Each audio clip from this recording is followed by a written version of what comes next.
ای مردم، از پروردگار خیش بترسید.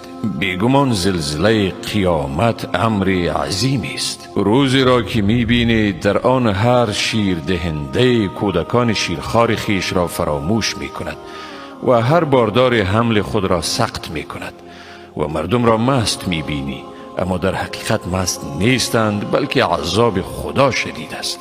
و در میان مردم گروهی اند که بدون دانش درباره خداوند به مجادله می پردازند و از هر شیطان سرکشی پیروی می کنند. در حق شیطان نوشته شده که هر که او را دوست بگیرد، شیطان او را گمراه می سازد و او به عذاب دوزخ رهنمون می شود.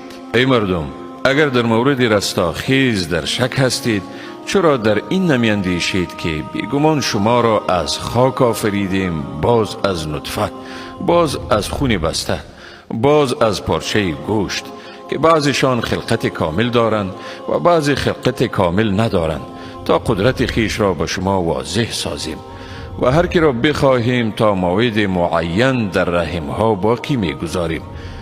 باز شما را به شکل طفل بیرون می آوریم، تا چون به سن رشد رسیدید بعضی از شما می میرد و بعضی از شما به بدترین عمر می رسد تا هیچ نداند بعد از آن که می دانست.